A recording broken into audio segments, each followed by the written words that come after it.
We have a big story breaking right now. We need to get on it. Yes, I just saw the wire. This is going to be huge.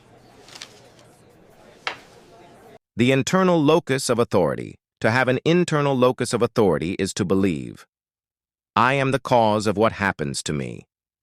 That is the threshold of civilization, the birth of moral agency. When such awareness dawns, life becomes sacred, but also heavy. In that light, suicide appears not as escapism, but as a dark tribute to conscience. It is the ultimate act of self-accountability. It declares, I have failed my own code, and therefore I must go. The virtue in the abyss. This does not mean suicide is to be encouraged. It means it must be understood as a mirror of civilization's depth. A people that never contemplate suicide may still be trapped in the infancy of moral consciousness. In this sense, suicide can paradoxically signify growth, the moment when man's sense of guilt surpasses his instinct to survive. The pain of being unable to live rightly becomes greater than the fear of death. Conclusion. Toward a philosophy of responsibility, I end not with an invitation to die, but to think. Suicide, stripped of its taboo, reveals a civilization's relationship to guilt, honor, and self-knowledge. Begins to weep inwardly instead of shouting outwardly. When he says, I am the cause of my condition, he has entered the domain of moral adulthood. The question is not whether he will kill himself, but whether he will let that self-knowledge kill the old Africa of blame and birth a new one of responsibility. If suicide has a virtue, it lies there, in the honor of accountability, in the courage to face the self, in the refusal to live untruthfully any longer. And perhaps, that is the final meaning of what we call the honor of suicide. At this point in my reflections, I have transcended all layers of social conditioning. I am not writing from sentimentality or social taboo. I write from the depth of the spirit, that inner sanctum where all societal noise falls away and one confronts truth in its naked form. Suicide, for me, has ceased to be a moral outrage. It has become a philosophical phenomenon, a mirror of conscience, guilt, and evolution. I was moved to these thoughts by the suicide of South Africa's ambassador to France, Nathim Thethwa, once Minister of Police and later of Arts and Culture. Before him, Professor Bongani Mayosi, the brilliant Dean of Health Sciences at the University of Cape Town, took his own life. Both were men at the zenith of achievement, icons of black excellence in post-apartheid South Africa. Both were men I knew personally and admired. Their suicide shocked me not because they died, but because they chose to die, deliberately, consciously, as though performing a final act of judgment upon themselves. And so I began to think deeply, not through the doctrines of religion, nor the soft hands of psychology, but through the raw, forensic gaze of conscience and honor. I thought, too, of Robin Williams, the beloved comedian, the man who made the world laugh while privately tying a belt around his neck between two door handles, choosing pain over comfort, violence over ease. Why such brutality to oneself when death could have been tender, merciful, and quick? It dawned on me that suicide, at its deepest level, is often not an escape. It is reparation. It is the soul's courtroom where the self becomes both judge and executioner. The method of death often mirrors the degree of guilt. The more violent the act, the more the person feels they deserve punishment. Mayosi may have been tormented not by failure in medicine, but by moral failure, the inability to be the transformative black voice his students demanded. Nathim Thethwa, once at the heart of state power, may have felt the unbearable weight of complicity in the national corruption that bled South Africa. Robin Williams may have faced the collapse of his inner dignity, realizing that fame and money had purchased affection, but not love. They were not escaping life. They were atoning for it. Here lies the unsettling thesis. The capacity for suicide might signify moral evolution. The primitive man, lacking self-reflection, cannot be tormented by his conscience. He blames others, gods, spirits, or society for his suffering. The civilized man turns inward, and there he finds his tormentor. The Japanese samurai's seppuku is not despair, but honor. When a man dishonors his family or fails in his duty, he restores balance through blood. His death says, I take full responsibility for what I have done. Western man, inheriting this moral interiority, channels it differently, through depression, self-loathing, or the quiet gunshot of a lonely night. In contrast, African societies, historically communal and external in worldview, have not cultivated this inner tribunal. When things fall apart, they blame history, colonization, the white man, apartheid, the government, someone else. It is rarely me. This psychological pattern protects life, but at the cost of moral growth. My hypothesis is simple yet disturbing. Suicide correlates with internal locus of control. The more a person takes responsibility for his condition, the more he becomes capable of despair and of transcendence through death.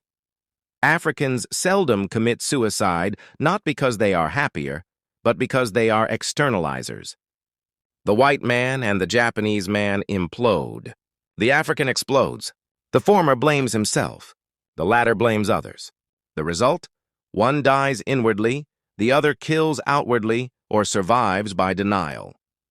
But as African intellectual consciousness matures, we begin to see suicides of a new kind, suicides of conscience, suicides of men and women who have grown too reflective to shift blame outward. These are not tragedies. They are evolutionary markers, painful births of moral adulthood. To call suicide a virtue is not to celebrate it, but to acknowledge the dignity in self-judgment. It is the rare courage to look in the mirror and say, I am responsible for all this, and to bear the sentence without protest. It is the spirit's rebellion against self-deception. When a man takes his own life not out of cowardice but out of conscience, not to flee pain but to uphold his inner law, his death acquires meaning. He dies as one who refuses to live dishonestly. Such deaths disturb us because they expose our own hypocrisy. They say, I took responsibility to the end, can you? Perhaps then the rise of suicide among Africans is not decay, but awakening. It signifies a civilization slowly shifting from collective blame to personal conscience. It is not to be wished for, but to be understood. A symptom of internalization, of self-awareness, of a people beginning to feel guilt, shame, and personal accountability. If there is virtue in suicide, it is not in death itself, but in what it reveals, that man has begun to hear the voice of his soul, even if it condemns him. The African who kills himself has reached the terrible summit of moral selfhood, the tragic privilege of having evolved beyond excuses. In the end, the highest virtue is not suicide, but self-responsibility. Suicide is only its tragic extreme. It is the final cry of a soul that has become too honest to live a lie. A society that never produces suicides is not necessarily healthy. It may simply lack conscience. But a society that begins to must ask itself, how can we evolve inwardly without annihilation? The virtue of suicide lies in its message, that moral pain is real, that guilt can be fatal, and that the human spirit, even in its darkest hour, still strives for truth. Let me repeat my thesis for emphasis. There are moments in human reflection when the mind must escape the prison of public morality to walk alone into forbidden fields. This paper was born in such solitude. I write not as a preacher of death, but as a seeker of meaning. What drives a man at the summit of his achievements to take his own life? In recent years, I have watched two men I personally knew, Ambassador Nathi Mthethwa and Professor Bongani Mayosi, both brilliant, both accomplished, both respected, end their lives by their own hands. These were not destitute men. They had climbed every visible mountain of success. Yet at the peak, they chose the abyss. Why? Beyond the taboo. Seeing Suicide Without Fear Society tells us that suicide is evil, cowardly, and unmentionable. The gatekeepers warn us not to explore its meaning, only to condemn it. But condemnation is not understanding. There is a hidden world beneath the act, a subterranean chamber where guilt, honor, and consciousness intersect. To look at suicide with the eyes of philosophy is not to romanticize it. It is to respect the complexity of the human soul. When it turns against itself, when Robin Williams, the great American comedian, hung himself by wedging his neck between a doorknob and closet handle, I could not look away. Why such a gruesome, painful way to die when he could have taken a quiet poison and slipped away peacefully? That question opens a door into the psychology of self-punishment. The manner of death reveals the unseen dialogue within. Williams did not simply wish to die, he wished to atone. His was a moral suicide, an inner trial, a punishment rendered by the self upon the self. Suicide, then, may be a form of reparations, an act of repayment to one's own conscience. A man who feels he has betrayed his values, violated his mission, or desecrated his honor may decide that only death can restore equilibrium. This I saw in Professor Mayosi, the black academic who rose to lead the Faculty of Health Sciences at the University of Cape Town. He was a symbol of black excellence, yet when the fees must fall generation accused him of being a coconut, of failing his race, something in him broke.